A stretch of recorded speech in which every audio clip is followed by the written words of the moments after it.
प्रधानमंत्री नरेंद्र मोदी गुजरात पहुंचे हुए हैं। सीधे आपको गुजरात लिए चलते हैं। प्रधानमंत्री नरेंद्र मोदी बोल रहे हैं, सुनाते हैं। शासन चलाने का कोई अनुभव नहीं था, लेकिन चुनौती बहुत बड़ी थी।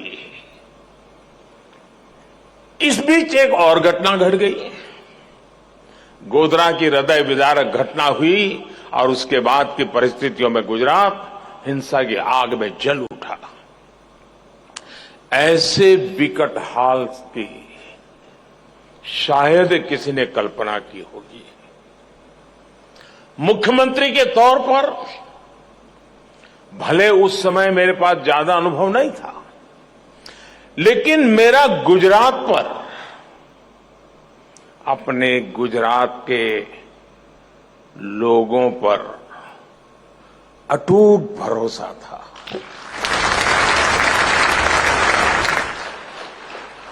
हालांकि जो लोग एजेंडा लेकर चलते हैं, वो उस समय भी घटनाओं का अपने तरीके से एनालिसिस करने में जुटे हुए थे।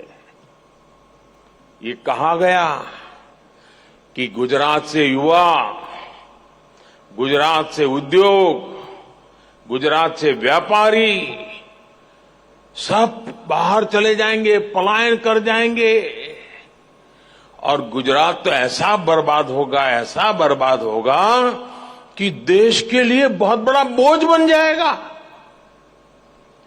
दुनिया में गुजरात को बदनाम करने की साजिश रची गई। एक निराशा का माहौल खड़ा करने की कोशिश की गई। कहा गया कि गुजरात कभी भी अपने पैरों पर खड़ा नहीं हो पाएगा। उस संकट में भी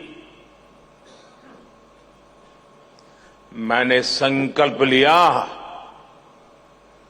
कि चाहे परिस्थितियां जैसी भी हो, गुजरात को इससे बाहर निकाल के ही रहूंगा।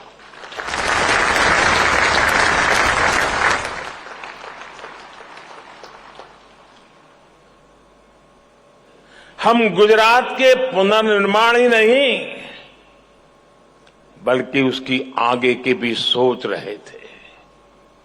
और इसका एक प्रमुख माध्यम हमने बनाया वाइब्रेंट गुजरात समिट को। एक गुजरात का आत्मविश्वास बढ़ाने और उसके जरिए विश्व से आंख मिलाकर बात करने का ये माध्यम बन गया। एक गुजरात सरकार की निर्णय प्रक्रिया और फोकस अप्रोच को पूरी दुनिया को दिखाने का एक माध्यम बना। ये गुजरात सहित भारत की औद्योगिक क्षमता को विश्व के समक्ष उजागर करने का माध्यम बना। ये भारत में मौजूद अलग अलग सेक्टर्स की असीमित संभावनाओं को दिखाने का माध्यम बना। ये भारत के टैलेंट को देश के भीतर उपयोग करने का माध्यम बना। ये भारत की दिव्यता, भव्यता और सांस्कृतिक विरासत को विश्व को दिखाने का एक और माध्यम बन गया। हमने कितनी बारीकी से काम किया, उसका उदाहरण वाइब्रेंट गुजरात की टाइमिंग भी है। हमने वाइब्रेंट गुजरात तब किया जब गुजरात में नवरात्रि और गरबे की धूम रहती है। हमने इसे गुजरात के औद्योगिक विकास का पर्व बना दिया। साथियों, आज मैं आप सभी को एक और बात याद दिलाना चाहता हूं। 20 साल हो रहे हैं। हर तरह की खट्टी मीठी बातें याद आना बहुत स्वाभाविक है। आज दुनिया वाइब्रेंट गुजरात की सफलता देख रही है, लेकिन वाइब्रेंट गुजरात का आयोजन ऐसे माहौल में किया गया जब तब की केंद्र सरकार भी गुजरात के विकास को लेकर बेरुखी दिखाती थी। मैंने हमेशा ही कहा है कि गुजरात के विकास से देश का विकास, लेकिन उस समय केंद्र सरकार चलाने वाले गुजरात के विकास को भी राजनीति से जोड़कर देखते थे। केंद्र सरकार के मंत्री तब वाइब्रेंट गुजरात समिट में आने से मना कर दिया करते थे। व्यक्तिगत रूप से तो मुझे बताते थे कि नहीं हम जरूर आएंगे। पता नहीं पीछे से डंडा चलता था, वो ना कर देते थे। सहयोग तो दूर की बात, वो रोड़े अटकाने में लगे रहते थे। विदेशी इन्वेस्टर्स को धमकाया जाता था कि गुजरात मत जाओ। इतना डराने के बाद भी विदेशी इन्वेस्टर्स गुजरात आए।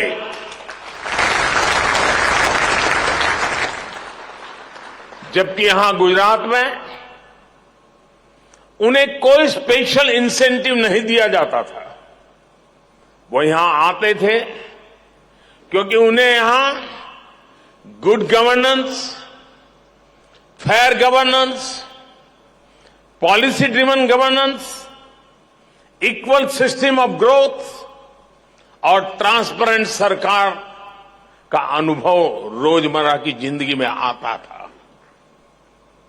आप कल्पना कर सकते हैं, जब वाइब्रेंट गुजरात की शुरुआत की गई थी तब गुजरात में बड़े बड़े होटल भी नहीं थे जहां पर इतने सारे विदेशी मेहमानों को रुकवाया जा सके। जब सारे सरकारी गेस्ट हाउस भी भर जाते थे तो हमारे सामने सवाल होता था कि अब बाकी लोग कहां ठहरेंगे। ऐसी स्थिति में बिजनेस हाउस को मैंने कहा, भाई जरा आपके कोई गेस्ट हाउस वगैरह है तो वो भी छोड़ दीजिए ताकि उनके काम आ जाए। यूनिवर्सिटी के गेस्ट हाउस तक का हमने उपयोग किया।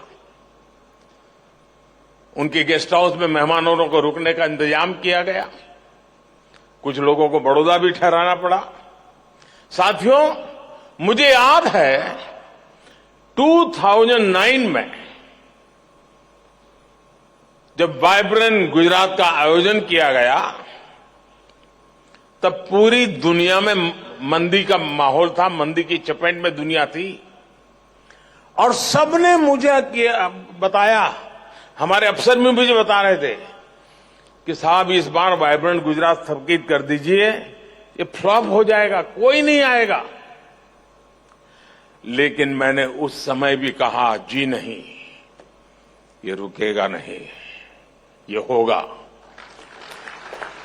अगर विफल हुआ तो आलोचना होगी और क्या होगा, लेकिन आदत छूटनी नहीं चाहिए।